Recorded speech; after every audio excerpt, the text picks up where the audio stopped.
A single song catapulted them to fame. But sadly, that very same song condemned them to obscurity. In the 1960s, they burst onto the radio with force and left their mark on an entire generation. What they did not know was that it would be their only major hit. Today, we are going to explore the 10 most famous one-hit wonders of the 1960s. Will you be able to remember each one of these fleeting gems? Let's begin.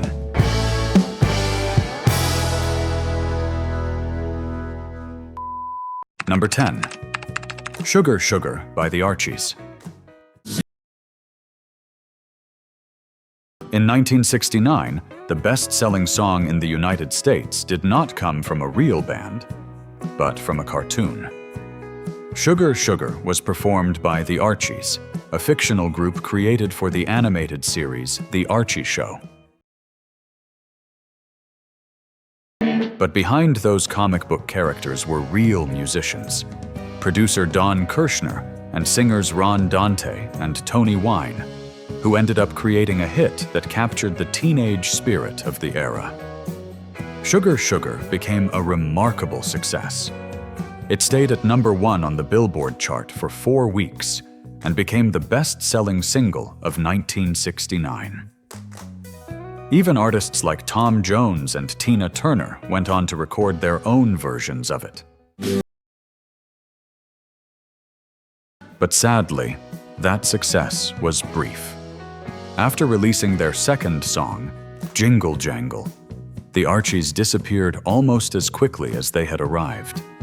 And so, this animated group was immortalized as a true one-hit wonder. A song that, although prefabricated, became part of the DNA of an entire generation. Number 9. Wipe Out by the Surfaris. In the summer of '63, while surf rock ruled the West Coast, 4 California teenagers accidentally created one of the most iconic instrumental tracks in music history, Wipe Out. Their group was called the Surfaris, and they were still complete novices when they put this song together. They needed a B-side for their track, Surfer Joe, so drummer Ron Wilson launched into a wild solo. They cracked a surfboard in front of the microphone. Someone shouted, "Wipe out!" And that is how the song got its name. That frantic rhythm climbed to #2 on the Billboard chart and got all of America dancing.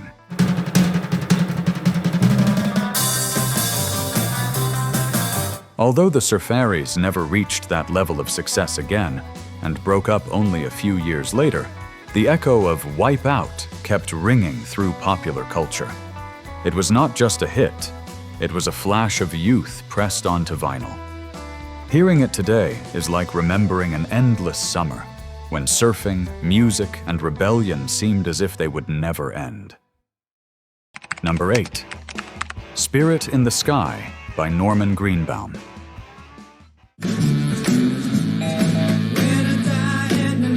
By the end of the 1960s, when psychedelia had already exploded, a song appeared that nobody saw coming, Spirit in the Sky.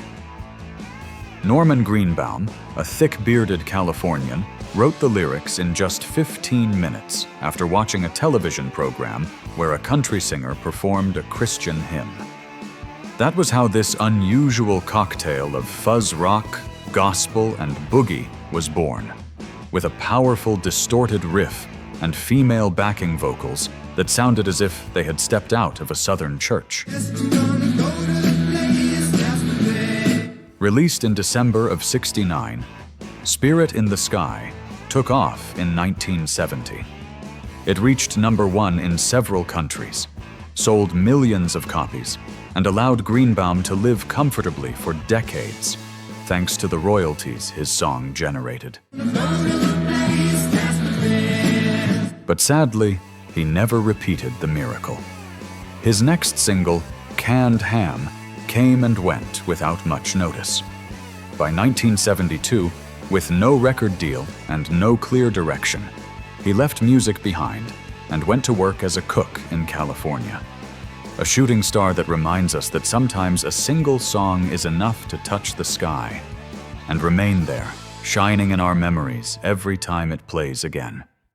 If you think they don't make music like this anymore, support us with a like and subscribe to our channel, Millennium Rock, so we can keep reviving these classic rock gems. Let's continue.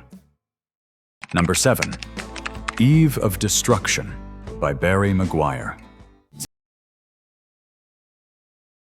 In 1965, as the world burned with war, racism, and nuclear fear, Barry McGuire released Eve of Destruction, a song that sounded like a newscast on fire. Written by P.F. Sloan, it was the raw, desperate cry of an entire generation. With his gravelly voice and lyrics as sharp as the line, "You're old enough to kill, but not for votin'," McGuire poured all that chaos into a song without filters. The impact was immediate and scandalous. It became the first protest anthem to reach number 1 on the Billboard chart. Some radio stations refused to play it, accusing it of being defeatist. Other artists tried to answer it with patriotic songs, but nothing could stop its force. For thousands of young people, Eve of Destruction was the exact reflection of what they were living through at that historic moment. Barry McGuire never had another top 40 hit. That one success was enough to immortalize him as a voice of dissent. Hearing it today takes us back to that moment when the world was burning, and someone with a breaking voice dared to sing about it. Number 6. In the Year 2525 by Zager and Evans. In 1969, while the world was looking up at the sky as mankind reached the moon, a song from the heart of Nebraska forced us to look ahead, and not exactly with hope. In the Year 2525 was the work of Zager and Evans, an unknown duo who, without major labels or big campaigns, achieved a massive success thanks to a dark and fascinating musical prophecy. Nobody's gonna look at you. With acoustic guitars and a somber organ, in the year 2525 imagined a bleak future where technology replaces the soul and humanity slowly disappears. Rick Evans wrote it in 1964, but it exploded at the height of the space race. In 1969, as Apollo 11 reached the moon, the song spent 6 weeks at number 1 in the United States and also swept across half the planet. In an era torn between excitement over progress and fear of collapse, this sung dystopia became an unexpected anthem. In the year 65. But the miracle was never repeated. After that hit, Zager and Evans vanished from the map. Their next song, Mr. Turnkey, was almost completely ignored. And in 1971, the duo broke up, forever earning their place in the book of great one-hit wonders. Even so, their warning remained etched in the collective memory. Because every time that apocalyptic echo plays, you cannot help but wonder, what if we really are heading toward that 2525? Number 5. 96 Tears by Question Mark and the Mysterians. With a Farfisa organ riff and just a handful of chords, 96 Tears became an unexpected anthem in 1966. Born in a Michigan basement, it was created by a group of young Mexican-American musicians led by the enigmatic Question Mark, who even legally changed his name to that question mark symbol. Originally titled Too Many Teardrops, the song changed names during rehearsals and ended up becoming a key piece of garage rock. Released on a local label, its regional success was so strong that it soon conquered the entire country. In In October of '66, 96 Tears reached #1 on the Billboard Hot 100 and placed Question Mark and the Mysterians in the history books as pioneers of Latin rock and forerunners of punk. Their formula was simple but effective. A hypnotic organ melody, a direct lyric of heartbreak, and a raw performance that sounded as if it had come straight out of a dusty garage. You're way out on top now. However, the rest of the story was brief. None of their other songs managed to replicate the impact of that first blow. The group broke up a few years later, and Question Mark stepped away from the scene. Despite its short life, 96 Tears still sounds like the irresistible lament of an era and like a rebellious spark that anticipated an entire sonic revolution. Number 4. Black is Black by Los Bravos. In 1966, a band formed between Madrid and London broke through every border of English-language rock. Los Bravos became the first Spanish group to conquer the international charts with their explosive debut, Black is Black. Recorded in London with session musicians and produced by Ivor Raymond, the song blended British beat with an irresistible touch of soul. Mike Kennedy's powerful voice gave the track a strength and sophistication that had nothing to envy from the English groups of the time. The chorus was simple, direct, and addictive. Black is black, I want my baby back. Thanks to their modern sound and their decision to sing in English, Los Bravos achieved the unthinkable. They reached #4 in the United States, #2 in the United Kingdom, and #1 in Canada.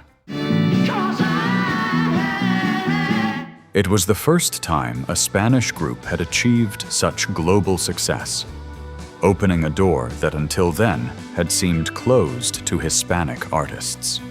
The phenomenon was immediate. They conquered radio stations all across North America, and in Spain, Black is Black sold more than 2 million copies. But the glory did not last long. Although they released more songs, none repeated the impact of that first hit. And in 1968, tragedy struck the group. Keyboardist Manolo Fernandez lost his wife in an accident, and shortly afterward, he took his own life, leaving behind a devastating note. The band never fully recovered. Mike Kennedy continued on a solo path, and Los Bravos said goodbye not long after. Even so, Black is Black remained an immortal gem, a song that carried the sound of Spanish rock to the top of the world, and proved that, for once, language did not matter when there was more than enough attitude and talent. Number 3. Green Tambourine by the Lemon Pipers. Drop your silver in my tambourine. In the final months of 1967, when psychedelia was still vibrating on every corner and pop was searching for its next great formula, a song emerged that mixed everything together, Green Tambourine by the Lemon Pipers. It was colorful, playful, and somewhat lysergic.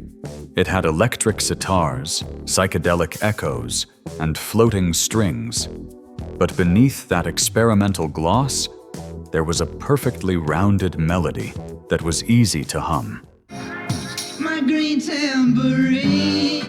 Written by producer Paul Lika and lyricist Shelley Pins, the song told the story of a street musician playing his tambourine for a few coins, inspired by a real scene on the streets of New York. Released in November of '67, it did not take long to climb to the top. In February of '68, it reached #1 in the United States and sold more than 1 million copies. It was also the first major hit for Buddha Records, the label behind the emerging sound of bubblegum pop. That green tambourine marked a curious moment when psychedelia became pop, and it worked. But behind the shine, there was frustration. The Lemon Pipers, 5 college students from Ohio, dreamed of being a serious psychedelic rock band. They admired Jefferson Airplane and played long songs in local bars. However, when they signed with Buddha, the contract came with conditions. They had to record whatever the producer told them to record. And what he told them was clear: green tambourine or nothing. Reluctantly, the band did it. And suddenly they were outranking the Beatles and the Stones on the charts. But that success had an artificial taste. They kept releasing other bubblegum tracks like Rice is Nice and Jelly Jungle, but none managed to replicate the impact of their first hit. Tired of playing music that did not feel like their own, they quickly fell apart. In 1969, the band broke up. Today, green tambourine is a perfect symbol of that 1960s duality. Art and marketing, freedom and formula, color and disillusionment. A song that danced between rock and bubblegum pop and left its mark before bursting like a psychedelic bubble in the air. Number 2, San Francisco by Scott McKenzie. If you're going, Summer of 1967. Thousands of young people crossed the United States toward California, hoping to find a new world made of peace, love, and music. And in the background, a song guided them like a beacon.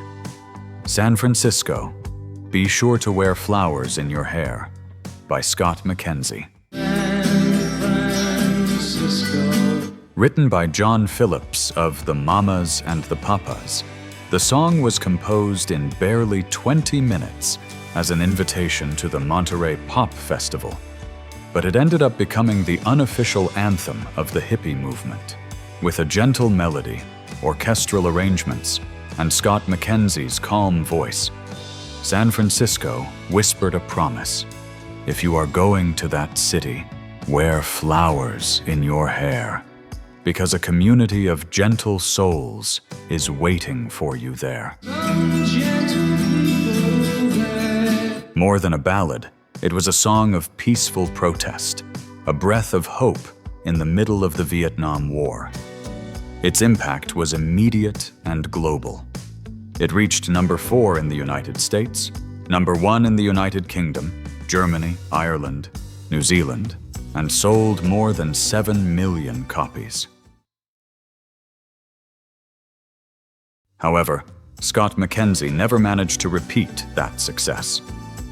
After the boom, his record label reissued older tracks, and he recorded a few more, but nothing took off again. And so, his voice became anchored to a single song. San Francisco is more than a hit. It is the sound symbol of the summer of love, a capsule of hope that even today reminds us whenever it plays that we once believed a different world was possible, full of peace, love, and yes, flowers in our hair. And now tell me, how old were you, and what were you doing when you discovered these musical gems? Tell me in the comments, we'll read them. Number 1, In-A-Gadda-Da-Vida by Iron Butterfly. In 1968, as psychedelia reached its densest and most experimental point, a California band broke every rule with a song that seemed as if it would never end. In-A-Gadda-Da-Vida by Iron Butterfly. It lasted 17 minutes.